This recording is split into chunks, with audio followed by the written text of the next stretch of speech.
Good day, YouTube, and welcome to another episode of the Albino Rhino Beer Review. Today you have the Rhino, and we're looking at a beer.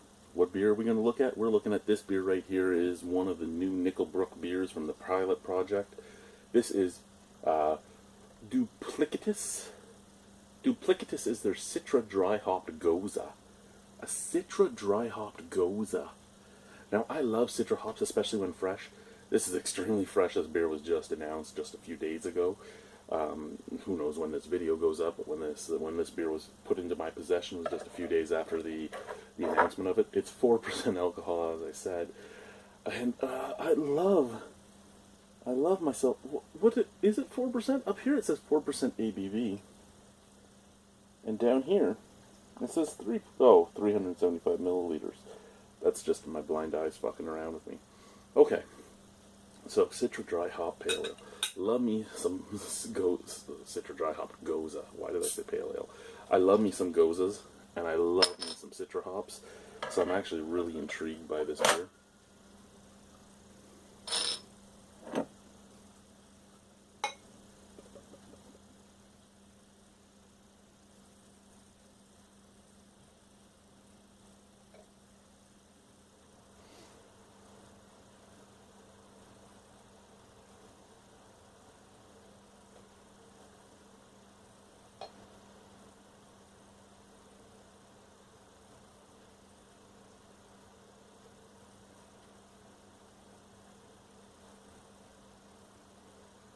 So this says it is Lab Series 7.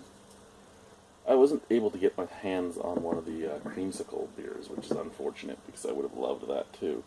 But there you go. Beautiful golden color. Very hazy. Cannot see my hand through it. There was a bright white head, one of the whitest heads I've ever seen. Very, very effervescent sounding. And before Aaron gets on here, it's like, what do you mean by that? I mean, you can hear the pops. The pops are going, which makes me think there's going to be a very effervescent feeling to this. It makes me feel that the carbonation is going to be fairly harsh. Scent. Out of the bottle, I get basically just the Citra hops. I get a little bit of orange, I get some mango, and I get a lot of almost resiny backbone to it. Out of the glass, I get the exact same thing, but I get that slightly tart and slightly salty scent as well. The salinity is actually showing through on the nose of the beer. Let's try it. Cheers.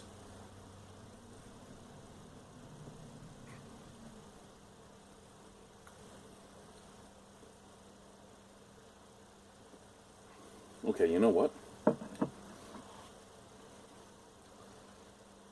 That's a really good beer. It has a lot of things that remind me of some of my favorite beers of the year, like Four Winds Nectorious. Nectorious. That's for you, since I deleted that video. But Nectar OSI. It's Nectorious. It's a nectar, but it's OS. Nectarous. It's Nectarous, but like Nectarous Light. It has that orange, it has that mango, has a little bit of hoppy finish on the background. Also, the reason why it comes out as Nectarous Light is it also has that salinity that kind of dries out the palate, mixed with a beautiful tartness that, again, makes it more like Nectorious.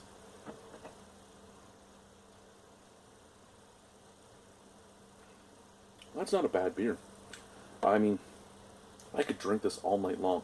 It has that forefront that is the Citra hops, which makes me really happy. And it has the background, which is a Goza, which makes me really happy. And it's not overly sour, it's just slightly tart. It doesn't have an overly overt salinity, which I thought it would because of the smell. Because I smelt the saltiness on it, but no, it doesn't have an overly overt salinity. It kind of makes your mouth salivate and makes you want to take another sip. Excuse me.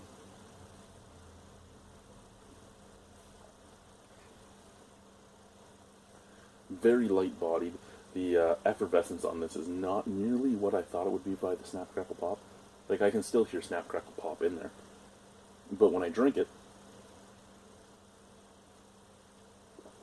it's almost like Molson M for carbonation. It's just those those micro bubbles just popping across your tongue. Molson M. Basically, we didn't force carbonate.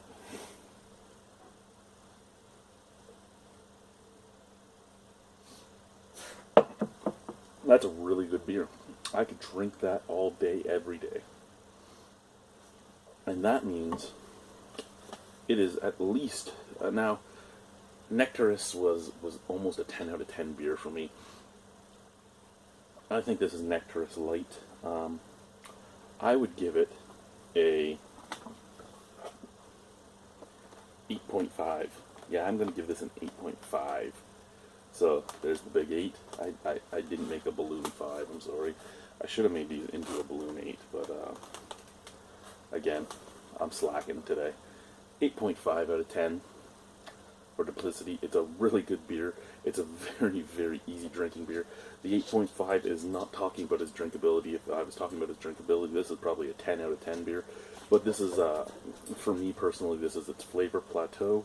Its flavor plateau is at an 8.5. I mean, it tastes really good, but there are beers that are similar to this in flavor that are a little more flavorful that I would go for before this sometimes. But at under $5 a bottle, at like $4.32 or whatever it is a bottle, this is a great little beer. Cheers, guys.